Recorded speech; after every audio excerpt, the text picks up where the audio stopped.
I am the chair of the committee's City Council Committee of Public Safety and Criminal Justice. We are here today. We had recessed this matter on Thursday to discuss docket 0888. That is a message in order with respect to our the Boston Public Schools and how we deal with bullying and how we deal with incidents of violence. Specifically, it's in order to ensure that all incidents of bullying and violence are properly reported to ensure a safe environment for all students and staff. Last year, calamity of errors in terms of when you called 911, when you didn't call 111, whether we were letting teachers make the decision or principals.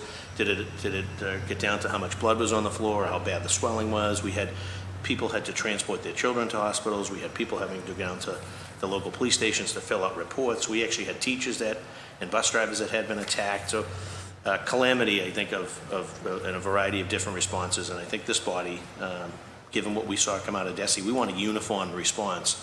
And we should not be leaving it up to, I guess, the individual sites as to whether they want to call 911 or not, whether they like the police or not, whether they want to defund the police. So we want none of that. If someone's injured, we want 911 to be called immediately. And when 911 responds, and whether that's blue lights or orange lights or red lights, we need someone to be cooperating with them immediately at the site. And so that was sort of the sum and substance of what we were looking for. And BPS sent over, we had equity and inclusion, we had special needs folks here, we had, who else was here? Operations. Kind of know what we wanted. We want to know when do we call 911 and when we don't call 911. We want to know what the policy is. So with that, I know that we've been joined by our new superintendent's chief of staff, Rochelle Wosu. So she's here maybe just to bring a message from the superintendent. And before we do that, I'm just going to allow my colleagues, lead sponsor, Councilor Erin Murphy at large, and our council president, Ed Flynn, to make a brief opening statement, and then we'll get to the business of the day. Thank you. And I want to thank the chair, Councilor Flaherty, for recessing last week at the hearing, and thank the panelists who were here last week to start this conversation. And thank you for coming today, because it's definitely an important conversation we have to continue.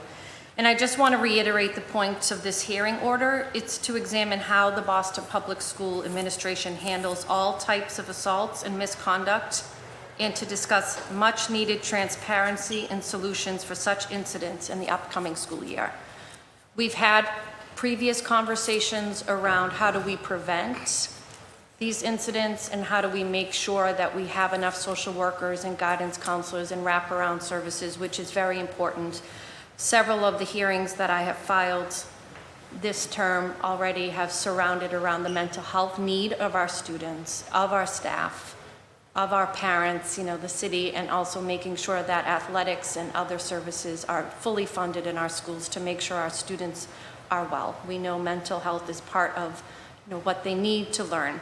So when we saw that the conversation last week was going more towards how do we prevent, I think it was smart to just kind of put the brakes on and make sure that we're having the focus of this hearing on how are we reporting. And I don't need to reiterate what I had said last week, but we know that many principals, many students themselves and parents were very concerned last year, and the incidences have gone up in the BPS school, even though there is concern over how we report incidents. So we need that trust for our families, we need that trust for our staff, and that communication between us here as a body on the City Council and BPS Central staff. So thank you, welcome to your new position, and I'm looking forward to continuing our work together.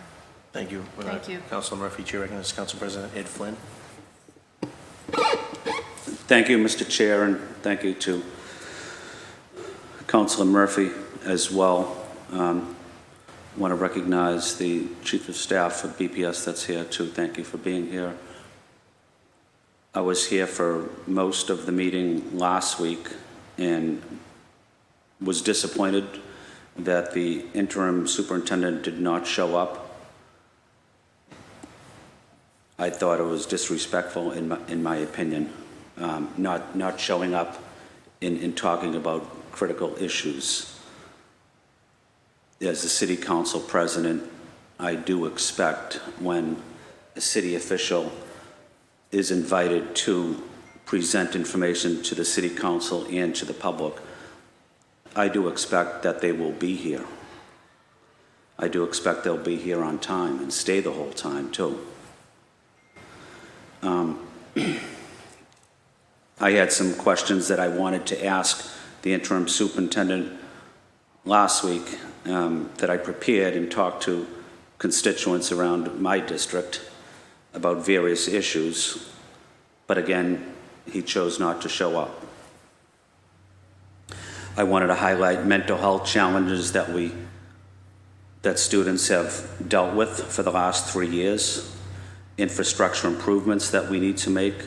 Myself and the Council of Flaherty worked on HVAC-related issues in all of the schools throughout the city, making sure our schools have adequate heating and air conditioning.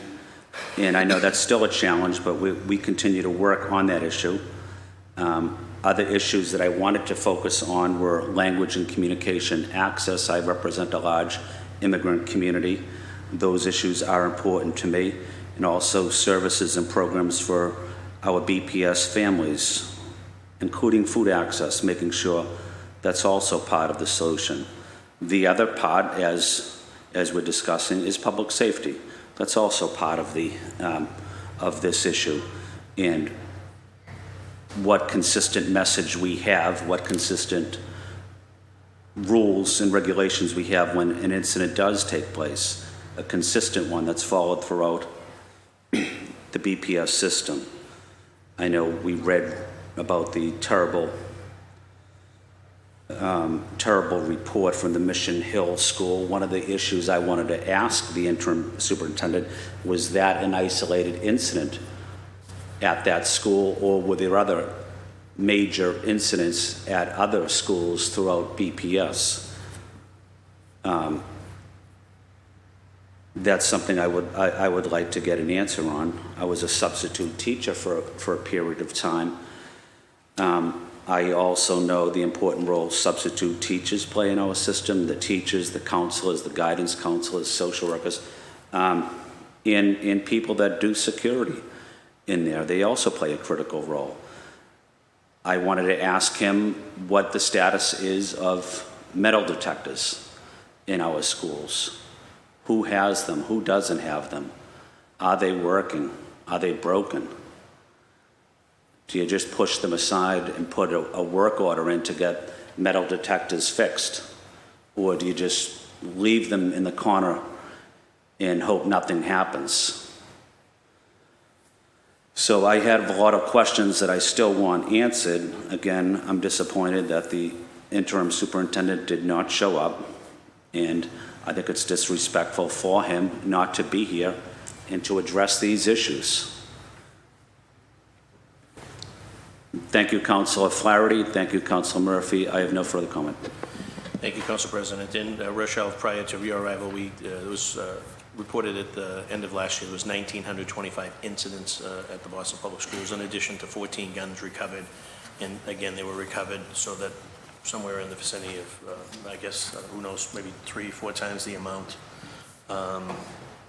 went undetected or unrecovered. And then we had 744 sexual assault cases that were up significantly from previous years. So we've got a fair share of issues within the Boston Public Schools, as Council President had alluded to. We need some type of consistent public safety approach and make sure that at the end of the day our children and families feel safe. If they're not safe in the classroom, they're not learning, and we're just continuing to chase our tail. So with that, turn it over to Rochelle Wosu, who's the new Chief of Staff for the incoming and new Superintendent, Mary Skipper. Welcome. Great. Good morning, everyone. Good morning. Thank you, Chair Flaherty, Councilor Murphy, and President Flynn for having me here, and thank you to all the city councilors who have joined us this morning. I haven't had the opportunity to meet many of you yet, as I just began my role as Chief of Staff to incoming Superintendent Skipper in August.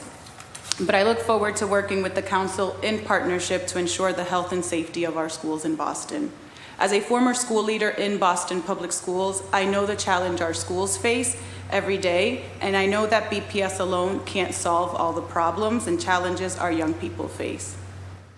It takes the whole city of Boston to work together and commit to supporting our young people. So I appreciate the hearing you have called to bring to light how we can work together in partnership. I speak for Acting Superintendent Eccleston and Incoming Superintendent Skipper when I say that there is nothing more important to us than the safety of our students. Their health, their safety, and overall well-being is what really makes our schools run. With all of the activities and responsibilities of the start of the school year, Dr. Eccleston and Incoming Superintendent Skipper regret that they are not able to be here this morning, but asked me to join to show their commitment and our collaboration with your team. It's my understanding that we will schedule this hearing for a later date, but I appreciate the opportunity to join you this morning. Our goal is to continue to be together and work in partnership. Thank you for your commitment to our students, our staff, and the city of Boston. And thank you, Rochelle, and I appreciate obviously the new superintendent's commitment to public safety and willingness to work with the council moving forward. So it's my understanding that she starts her tenure next Monday. Yes. As chair, we'll give her an opportunity to get a couple, 2-3 weeks under her belt just to kind of get acclimated. I know she's been making rounds and doing a lot of sort of the public appearance stuff, Yes. Nights and weekends, et cetera. So I completely get that. But I do know and have obviously commitment through you that she's committed to this issue. She wants to work with the members of the Boston City Council. She wants a great relationship with our police department as well as our other partners in both public health and clergy and community. So we will continue to we'll put this committee back into recess, and we'll reconvene at a date that's mutually convenient to the lead sponsor, Council Murphy, obviously our council president, me as chairman, obviously the Boston Public School System, in particular our superintendent and the team that she will be designating to deal with these public safety issues. All right, thank you. With respect to Docket 0888, the Committee on Public Safety and Criminal Justice will remain in recess. Thank you. Have a good afternoon. Thank you. Thank you.